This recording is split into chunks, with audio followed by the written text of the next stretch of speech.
Hey, in this video, we're going to discuss how FHA works for you to get approved for a loan with no money and also as a beginner.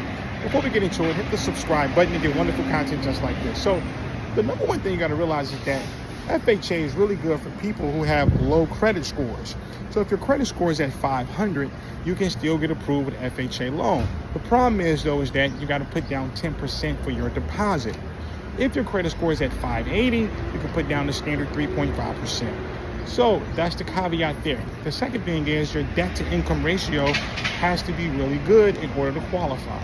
So the debt to income ratio means that the amount of debt that you have can't be higher than the amount of income that you make.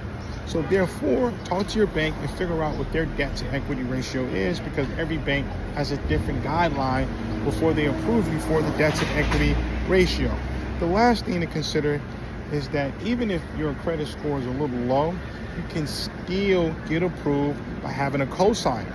A cosigner with a high enough credit score can get you to the finish line.